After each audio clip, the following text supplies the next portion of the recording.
à tous, soirée exceptionnelle, second tour des élections législatives. Nous sommes mobilisés ce soir pour vous. Voici nos premières estimations. Vous avez voté. Voici à quoi va ressembler l'Assemblée nationale. Pas de majorité absolue pour Emmanuel Macron avec ses estimations, ses premières estimations. 205 à 235 députés pour Ensemble. La NUPES réussit son pari, 170 à 190 députés. Le Rassemblement national, percée historique, 75 à 95 députés. C'est 10 fois plus qu'en 2017. Et puis il y a ensuite les Républicains avec l'UDI qui pourrait avoir entre 60 à 75 députés. Nous vivons les résultats ensemble dans vos départements, vos communes. Nous allons découvrir les visages de ceux qui vont vous représenter, les réactions du décryptage, du débat. À mes côtés, Alexis Elisabeth de notre service politique et mes invités qui nous rejoignent tout au long de la soirée. Nous retrouverons aussi nos reporters mobilisés à vos côtés au plus près de chez vous. On prend tout de suite la direction de la Seine-et-Marne. Une première réaction sur cette projection de l'hémicycle. On va la voir à l'écran. Pas de majorité absolue pour Emmanuel Macron. 205 à 235 députés. La majorité absolue, c'est à 289. On en est loin. C'est un échec ce soir ?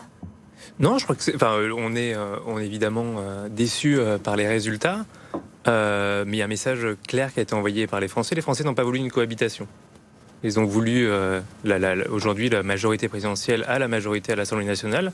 Ça va nous obliger à travailler, comme nous le faisons depuis le début de l'aventure avec Emmanuel Macron, avec l'ensemble des forces politiques raisonnables, ceux qui veulent travailler, ceux qui veulent faire avancer la France. Donc on va continuer dans cette méthodologie-là. Avec qui voulez-vous gouverner ? Parce que...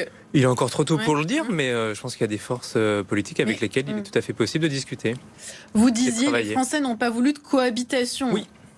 Peut-être, mais il y a 5 ans, les Français vous ont donné quasiment les pleins pouvoirs. Là, ce n'est plus du tout le cas. Est-ce qu'il y a aussi une remise en cause pour la Macronie ? On est dans une situation inédite, il faut le rappeler. On a un président de la République réélu, sans période de cohabitation, on est dans des temps troublés, des temps de crise. Donc c'est important de pouvoir quand même disposer d'une majorité, même si elle est relative à l'Assemblée nationale, et de pouvoir continuer à travailler, vite, parce que les Français ont également exprimé un besoin de réforme. Donc pour vous, ce n'est pas un échec ? C'est un échec, c'est une victoire relative. Non, c'est une défaite cinglante. Vous n'êtes pas en capacité d'avoir la majorité absolue, même en vous alliant a priori avec LR, même si là les résultats ne sont pas stabilisés.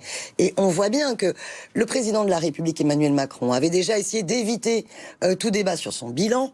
Il a essayé de tout éviter les débats sur le programme, puisqu'il n'a pas été présenté. C'était quand même un programme caché, alors que on sait qu'il y a certains éléments qui sont sortis, notamment cette communication à la Commission européenne où il s'engage à atteindre les 3% de déficit public, ce qui signifie des coupes budgétaires de 80 milliards d'euros, ce qui va être énorme. Hein. Ça veut dire quoi ? Ça veut dire les 10 milliards d'euros en moins dans les dotations des collectivités locales qui ont été annoncées, c'est-à-dire une coupe franche dans les politiques de services publics locaux.